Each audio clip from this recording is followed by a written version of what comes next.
Today we talk about Trump's executive order on IVF and what it really means for fertility coverage.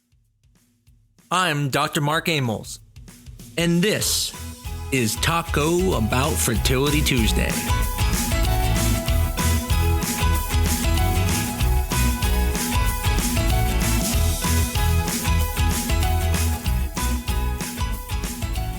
What if I told you that IVF coverage in the U.S. could be about to change forever? Today, we're going to talk about President Trump's executive order on IVF coverage, what it actually does, what it doesn't do, and what it could mean for you if you're struggling with infertility. So let's talk about it now. One thing I'm not sure you're aware of is that IVF has never been federally mandated, but it has been at the state level. Matter of fact, the government once banned any federal funds for paying for IVF. Now later that was reversed in the military, but as you can see, we're coming a long way from where we once were. The question is Trump's executive order just a first step, or is it really going to make some prominent change?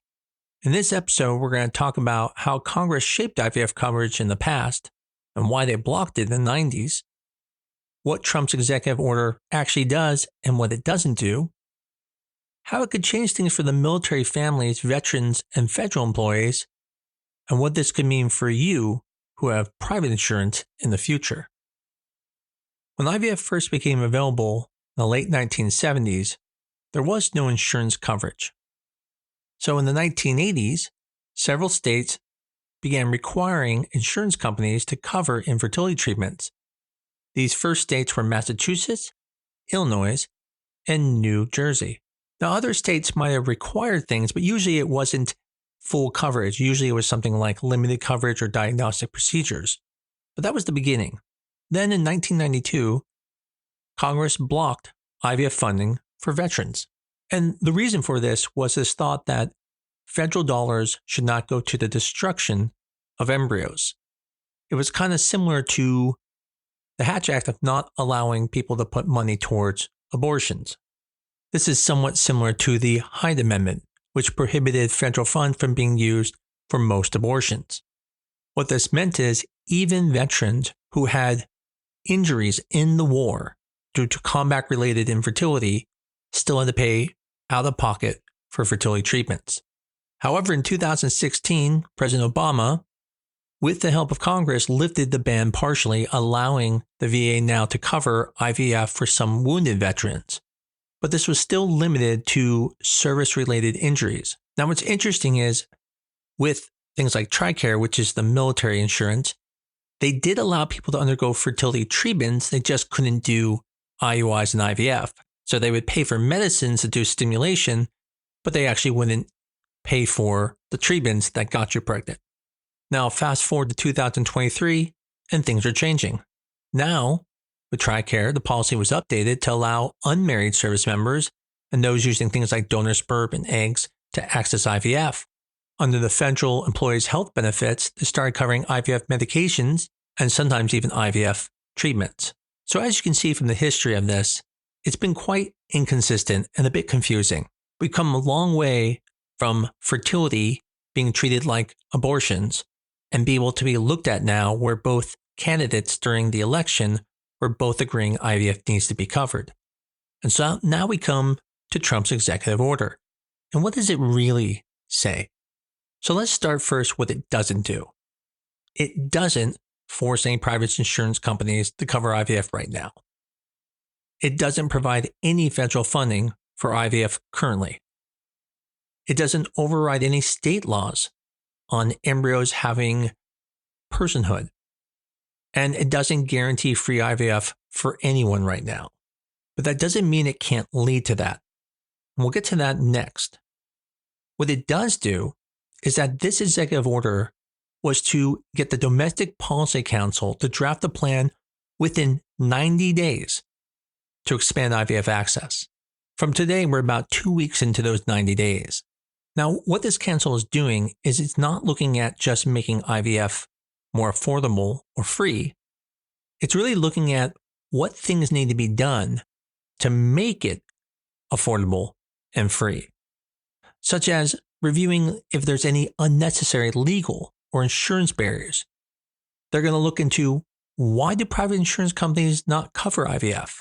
Additionally, they're going to look at things of how they can expand the military and veteran fertility benefits. And they're going to examine whether private insurance companies should be required to cover IVF. Essentially, the executive order does nothing right now when it comes to IVF. But what it does do is it's looking into it. And that's at least a start. But it's definitely not enough. The hope is after these 90 days, we're going to find out if there's going to be expanded IVF access and what the plan's going to be. I do appreciate that he put a limit on how much time can be spent on this so we can find out soon versus make this go on for years. The good news is both Democrats and Republicans have always put through some legislation towards IVF. So it means both sides are willing to work on this. Unfortunately, as we all know, they don't see eye to eye. So what type of things could change? Well, one thing that could happen is, unlike where Alabama had the personhood ruling that caused a lot of scare in the fertility world, they could make laws that prevent states from making laws to give embryos personhood status. That would reduce regulation and also prevent high risk of people suing fertility companies. There are federal regulations that require us to do certain things in the lab that might be barriers and causing costs to go up. And so they're going to look into maybe if there's some federal things they can do different. Now, when it comes to forcing private insurance companies to cover IVF, there's different ways you can do that. You can actually make a mandate, kind of like with the ACA, that says they have to have certain things. So in the ACA, you could not have exclusions in it. Well, they could make it where insurances could not have exclusions for fertility and have to cover it. Now, that could cause the price of insurance to go up for everyone. So one other option they could do is they could go and give some type of discount or tax breaks to all the insurances by incentivizing them to put in fertility coverage. The other thing they're thinking about is they're talking about possibly making a federal fund to be able to cover IVF for the United States. And if you don't have it in private insurance, you may be able to go into this fund. Now, you have to understand that there are certain things the president can do with an EO, and there are certain things they can't do. When it comes to federal employees and when it comes to the military, the president can technically say, we want IVF coverage for them, and they will be able to have it. Now, the question is there enough money for that? If there's not, then they will need a congressional act to be able to determine how much money is given, and then that money can then be determined through Congress. Unfortunately, the president cannot use funds for whatever project he or she wants. Now, when it comes to the private side of insurance, the president absolutely cannot do anything with an executive order, and so that would have to come from Congress. So we have to keep that in mind that no matter what, this EO is just trying to help determine these things, and then those things will go to Congress, and hopefully the two sides can work together to make this happen. I think a great analogy would be think of an executive order like an embryo transfer. It's not a guaranteed pregnancy, but it's a crucial first step in the process to leading to a pregnancy. So how does this affect you now? Well, potentially for military families and veterans and federal employees, they could be getting coverage very soon, maybe even in the next year. But when it comes to people such as state employees or private coverage, the federal government doesn't have as much say on what they can do. And again, that would need an act of Congress. Which then brings us to the question of, can we get both sides to work together and find some bipartisan support? What I can tell you is that Democrats have actually brought an IVF bill through Congress, and that was blocked by the Republicans. And then the Republicans brought their own IVF bill in, and that was blocked by Democrats. Now, how can that be?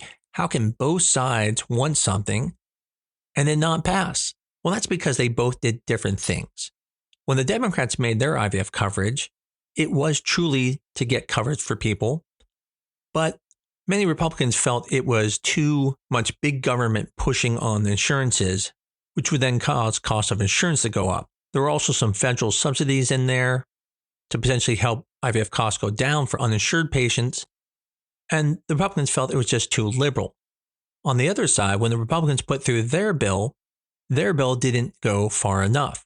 Their bill was focused more on protecting IVF by preventing states from making personhood laws, but there was concern there were some loopholes in that, and it really didn't go far enough to mandate IVF coverage, but did have things like tax credits to help people. Now, this may seem quite dismal and feel like we're never going to get there, but I look at it from a different standpoint. We're at least all talking about the same thing.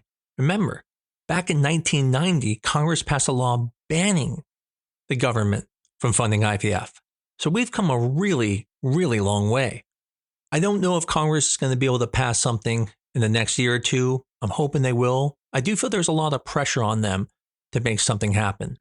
Unfortunately, the first step here is not a very big step with regards to change tomorrow. It's a big step when it comes to getting closer to having IVF coverage, but nothing is going to change overnight. I don't even know if anything is going to change this year, but I do believe there's any group that will see benefits sooner. It's going to be military members, veterans, and next, federal employees. When it comes to private insurance companies, only Congress can change that. That's going to be the bigger step. And unfortunately, like oil and water, I don't see the Democrats and Republicans working well together. What I can say is it never hurts to advocate for coverage by calling up your senators, your congressmen and congresswomen, and letting them know that both sides need to reach across the aisle and work something out. Having IVF accessible to Americans is a good thing. Even if it costs a little bit more for our insurances, the benefit is that if we can keep the live birth rate high enough in this country, we're all going to have more taxpayers who are going to be able to help us when we get old someday. I don't know if this executive order is eventually going to lead to free IVF. That is what was promised to us when both candidates said they were going to make IVF free for everyone. But what I can tell you that over 30 years, we went from blocking any funds going to IVF to now talking about being free for all. Only time will tell. But one thing's for sure, infertility is finally getting the attention it deserves. So until then, keep talking about it, fertility, and I'll see you next Tuesday. Hopefully this podcast was helpful to you or someone who maybe was wondering what this executive order is going to do for you. I know at our clinic, we've had a lot of people calling up thinking that they'll have free coverage here soon, which unfortunately is not the case. Maybe you know someone who's also excited about this or is interested in knowing more about the executive order. Tell them about this podcast. Maybe it might answer some questions for them. And if you listen to this episode and it's before March 5th at 6 p.m. Arizona time, you can then catch our Sperm Meets Egg show, which is going to be talking about this even more and more in depth, where you can come on live and ask questions. Either way, we should all be excited that fertility has taken front center conversation, and I expect change to be occurring soon. As I always say, if you love this podcast, tell everyone about it. Give us a 5-star review on your favorite medium, but most of all, keep coming back. I look forward to talking to you again next week on Talk About Fertility Tuesday.